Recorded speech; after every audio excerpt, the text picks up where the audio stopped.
BJP के दफ्तर से चलता है उनकी आवाज सबसे महत्वपूर्ण है, ना कि जनता की।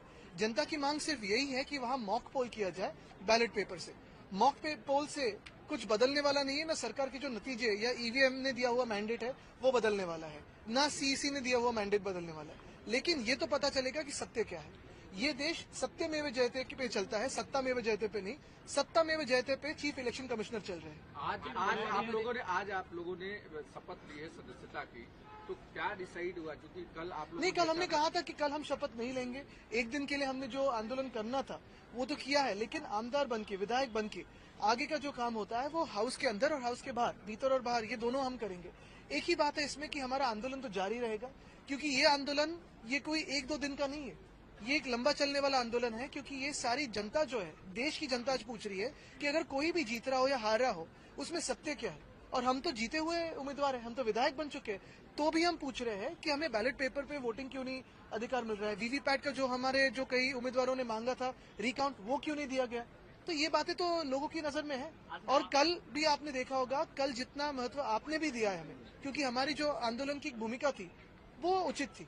आपके एक विधायक है सुनील राउत, उन्होंने बड़ा स्टेप लिया। उनका कहना है कि मैं इस्तीफा देने के लिए तैयार हूं, लेकिन मेरे विक्टोरी में भी बैलेट पेपर होना चाहिए। ये मुझे लगता है सभी लोगों की भावना है कि अगर बैलेट पेपर पे हो तो चुनाव हो सकते हैं, लेकिन हमें पता है कि ये इलेक्शन कमीशन जो भाजपा के दफ्तर से चलता है वो होगा नहीं। जो काफी सारे प्रश्न उठाए गए हैं, आखिरी घंटे में जितना वोटिंग हुआ, कितने प्रतिशत वो रिवीजन हुई, ये सारे जो जवाब हम मांग रहे हैं, उत्तर मांग रहे हैं, वो तो दे इलेक्शन कमीशन, जनता में आके दे, ना कि सिर्फ निंदा करे। देखो, हंसी मजाक करनी है तो वो कपिल शर्मा शो पे भी जा सकते हैं या कई कॉमेडी शो पे जा सकते हैं और बात कर सकते हैं। वैसे तो उन्होंने चुनाव भी वैसे ही कॉमेडी जैसे चला है। इतनी % की रिवीजन, कितने प्रतिशत की रिवीजन हुई 2 दिनों में? कभी आपने इलेक्शन कमीशन के इतिहास में या सारे जो चुनाव है इस देश में उसके इतिहास में देखा है कि इतनी रिवीजन होती है कभी 2 दिनों में? सर, हिंदुत्व को लेकर महाविकास आघाड़ी में टकराव दिखाई दे रहा है। समाजवादी पार्टी एक तरफ जहां बोल रही है कि वो अलग हो जाएगी, देखिए, मैं उन पे ज्यादा बयान नहीं देना चाहता। वो कभी कभी भाजपा की बी टीम, यानी यहाँ क्या अखिलेश जी के नहीं, अखिलेश जी अपनी लड़ाई लड़ रहे हैं। यहाँ की जो है वो कभी कभी भाजपा की बी टीम की जैसे बर्ताव करते हैं, वो हमने पहले भी देखा है। और इस चुनाव में भी मुझे ज्यादा बोलने के लिए आप इस पे ना लाइए। उन्होंने किसकी मदद की, कैसे मदद की, तो सबको जाहिर है। लेकिन मैं ये कहना चाहता हूँ कि कल का जो ट्वीट था वो पहले भी करते हैं, लेकिन हमारा जो हिंदुत्व है स्पष्ट है। हमने कभी ये नहीं कहा कि हम हिंदुत्ववादी नहीं है। हमारा हिंदुत्व घर में चूल्हा जलाने वाला हिंदुत्व है, हाथ को काम देने वाला हिंदुत्व है, हृदय में राम और हाथ को काम, ये करने वाला हिंदुत्व। और हम स्पष्ट है, हमारा हिंदुत्व सबको साथ में लेके चलने वाला है। यानी कहा था भाजपा ने सबका साथ सबका विकास, लेकिन हम सबका साथ सबका विकास असल में करते हैं, कहते हैं और करते भी आए हैं। हमें महाविकास आघाड़ी में ये जो ए टीम्स बी टीम्स है वो ना सिखाया, महाराष्ट्र ने देखा है कि हिंदू हो, मुस्लिम हो, सिख हो, ईसाई हो, पारसी हो, बुद्धिस्ट हो, सारे लोगों को साथ में लेके आगे जाने का काम उद्धव बाला साहब ठाकरे इस व्यक्ति ने किया है और हम आगे भी करते रहेंगे। और यही हमारा हिंदुत्व स्पष्ट है, हृदय में राम, हाथ को काम। ममता बनर्जी जी ने कहा है कि इंडिया गठबंधन का वो लीड करने के लिए इच्छुक है। आपको भी क्या लगता है, क्योंकि बाकी और पार्टियां समर्थन कर रही है इंडिया गठबंधन ये हमारे देश के संविधान के लिए लड़ रहा है, हमारे लोकतंत्र के लिए लड़ रहा है।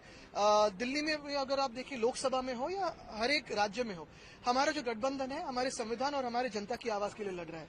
ममता दीदी तो हमारे बहुत करीबी है, उत्कृष्ट नेता भी है। वैसे ही केजरीवाल साहब अभी चुनाव में दिल्ली में उतरेंगे, तो ये सारे लोगों में बातचीत हो और आगे कर अपोजिशन लीडर के तौर पर क्या हो।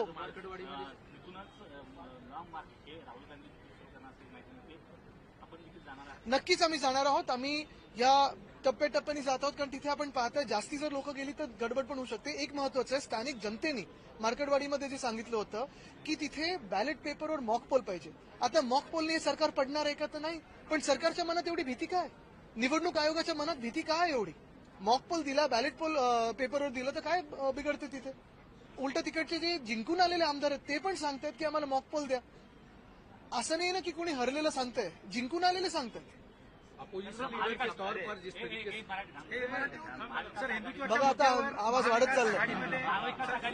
महाविकास आघाडीमध्ये हिंदुत्वाच्या मुद्द्यावर काही बघा, समाजवादी पक्ष अखिलेश यादवजी जे चालवतात ते यूपीमध्ये एक वेगळेपणे चालवतात। इंडिया आघाडीचं तिथे खूप छान नेतृत्व करत आहेत। इकडचे जो त्यांचं जे काही आहेत, अनेकदा मी हाऊसमध्ये बसून पाहिलेलं आहे आणि ह्या निवडणुकीत पण पाहिले की ती भाजपची बी टीम म्हणून काम करतात। मला त्यांच्यावर बोलायचं नाहीये। हे जे कालचं ट्विट होतं ते आधी पण करत आले. पण महत्वाची गोष्ट ही आहे की कुठच्या विषयाला किती खेचून न्यायचं, भाजपची बी टीम म्हणून वागायचं का, हा एक प्रश्न पडतोच. पण मला वाटतं हा विषय लांबवायचा नाहीये. आमची जी भूमिका आहे ती स्पष्ट आहे. आमचं हिंदुत्व आम्ही पहिलं पण सांगितलं, हृदयात राम आणि हाताला काम, ते आमचं आहे. सगळ्यांच घेऊन सोबत चाललोय. उलटं तुम्हाला अजून एक सांगतो, कदाचित आम्ही एकमेव पक्ष असे असू जे स्पष्टपणे सांगतो की आम्ही हिंदुत्ववादी आहोत. सबका साथ सबका विकास जे भाजप सांगत होते ते आम्ही करत आहोत, भाजप नाही करत आहे. पण आमच्या सोबत आणि उद्धव बाळासाहेब ठाकरे या व्यक्तीच्या नावावर आपण पाहत असाल, हिंदू असतील, मुस्लिम असतील, सीख असतील, पारसी असतील, बौद्ध असतील, ख्रिश्चन असतील, जैन धर्म, हे सगळेच येतात सोबत. कारण आमचं हिंदुत्व स्पष्ट, आम्ही जसं सांगितलं, आमचं घरातली चूल पेटवणारं हिंदुत्व आहे. भाजपचं हिंदुत्व आहे घर पेटवणारं हिंदुत्व.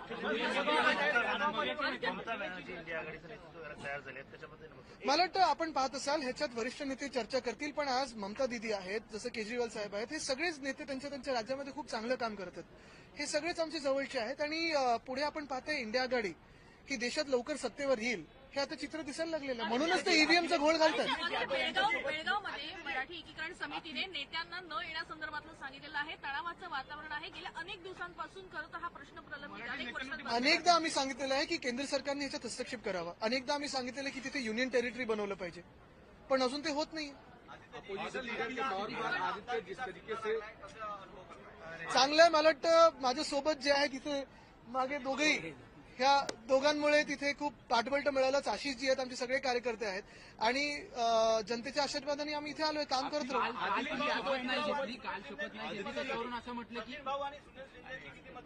जास्तीत जास्त मला वाटतं सगळी मतं त्यांची आहेत. बघा अख्खा वरळी इथे उभं आहे. जिस तरीके से सरकार कह रही है कि नंबर्स कम है, लेकिन बिना अपोजिशन के हाउस चलाना आसान है क्या? पहली, दूसरी, विपक्ष ने क्या अपोजिशन लीडर और डिप्टी स्पीकर की डिमांड की है क्या? हमने महाविकास आघाड़ी ने ये कहा है कि अब तक जो प्रथा परंपरा चलती आई है वही चलते आए. लोकतंत्र में प्रथा और परंपरा का बहुत महत्वपूर्ण एक हिस्सा रहता है. और ये जो डेप्यूटी स्पीकर हो या फिर एलओपी हो, ये होके भी सरकार को कोई वैसे गड़बड़ी होनी नहीं चाहिए. हम तो जो विषय है जनता के वो उठाते रहेंगे. और यही बात हम कहना चाहते हैं कि देखिए, ये जो विरोध की भूमिका है, ये शत्रुता की भूमिका है, कहीं ना कहीं ये अभी कम होनी चाहिए. जो भी हो, ईवीएम ने मैंडेट दिया हो, इलेक्शन कमीशन ने मैंडेट दिया हो, बैठे तो है ट्रेजरी बेंचेस पे, तो अभी आगे जाके जो हम भी विषय उठाएंगे या वो उठाएंगे, ये सारी जनता की आवाज है.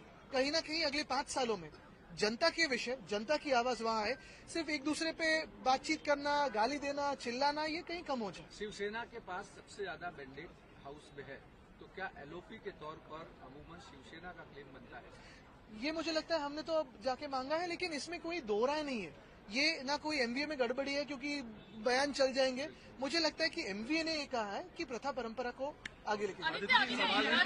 एक मिनट आता है. सवाल जो है वो नासिक के पीपल गांव से आ रहा है, क्योंकि एक लड़का था जिसने 6 दिसंबर को एक पोस्ट अपनी इंस्टाग्राम पे स्टोरी शेयर करी. उसकी बहुत बुरी तरह से पिटाई हुई. जो लड़का जो पीड़ित है वो बहुसंख्यक समुदाय से आता है, और ये बात लॉ एंड ऑर्डर को लेकर भी बहुत ज्यादा सवाल है. देखिए, ये बात हो या काफी सारी जो घटनाएं पिछले कई दिनों में घटी है, मैंने तो देखा अभी पूना में भी सिर्फ 48 आवर्स में कितने सारे इंसिडेंट्स हुए क्राइम के. तो लॉ एंड ऑर्डर सिचुएशन है या नहीं. और मैं तो यही कहूंगा कि अभी इस राज्य में एक सीएम 2 डिप्टी सीएम है. होम डिपार्टमेंट किसके पास जा रहा है वो कहिए तो, ताकि ये सारे मामलों पे कोई हल निकलेगा. क्योंकि होम डिपार्टमेंट ये अहम होता है. होम डिपार्टमेंट यानी लॉ एंड ऑर्डर हो, क्राइम को एक कब्जे में रखने की बात होती है. और यही बात मैं कहना चाहता हूं कि सब आपसी झगड़ा छोड़ दीजिए.